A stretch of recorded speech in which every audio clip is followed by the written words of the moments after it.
सब यशोदा मैया से जाके पूछने लगी, कौन ने सिखाई तुम्हारे लाला बंसी, बा को पतो बताओ। मैं यशोदा मैया हंस के बोली, अरे गोपियों, मेरे लाला ने कोई ते बंसी ना सीखी, उर्धा निज शिक्षा, खुद सीख गयो लाला बजानो।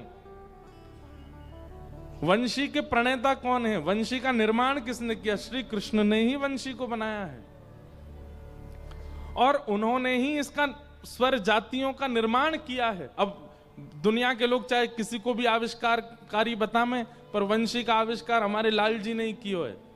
हमारे ब्रज में कथा के कि एक बार गैया दौड़ी दौड़ी लाला के पास गई, ठाकुर जी ने इशारे में पूछी, अरे गैया तू बड़ी घबराई सी लग रही, काहे को? गैया बोली, पूरे ब्रजमंडल में मुझ कोई तो भय ना लगे सिवाय या बांस के, जे बांस मुझ बहुत भयभीत करे। कोई खेत में चली जाऊं, खेत वाले बांस दिखाते हैं तो मुझे भागना पड़े। कोई मार्ग पे जाऊं, वह मार्ग पे कोई बांस लेके खड़ा हो तो मैं वह मार्ग पे जा ना पाऊं, मुझे इतना भय लगे। या बांस ते ही मुझे भय लगे और कोई तो मुझे भय ना लगे। ठाकुर जी बोले, जा बांस ते तो भय लगे, वही ते तो प्रेम करवाऊं, चल।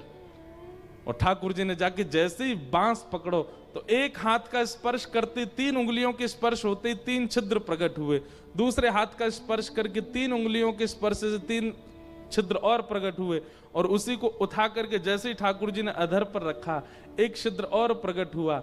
और जैसे ही ठाकुर जी ने अपने भाव पिरोए, उसी के स्वर को सुन करके गैया के नेत्र सजल हो गए, थनों से अविरल दूध धार बहने लगी। ठाकुर जी ने गैया को आनंदित कर दियो, और वही गैया से बोले, अब बता तो बांसते भय लग रहा है? तब गैया बोली, ना अब मुझे भय ना लग रहा, अब मुझे तो याते प्रेम है गयो। ठाकुर जी बोले, ब्रज की कोई भी वस्तु से तू भयभीत मत हुई। वंशी का निर्माण ही श्री कृष्ण ने किया है।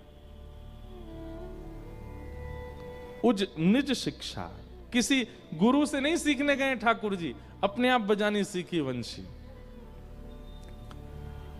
इतना सुंदर वर्णन है यहां पर कि जब ठाकुर जी वंशी बजाते हैं तो आकाश में 33 कोटि देवता खड़े हो जाते हैं, सब स्तब्ध हो जाते हैं। इंद्र अपना कार्य भूल जाते हैं, पवन बहना भूल जाती है, जल यमुना जी का जल स्तब्ध जैसा हो जाता है, जितने वृक्ष हैं उन सब के पत्ते हिलने बंद हो जाते हैं, सब पशु पक्षियों की चहकाहट, सब कान खड़े करके केवल ठाकुर जी के भाव सुनते हैं। भागवत जी में एक वेणु गीत है, वो और ज्यादा सुंदर है।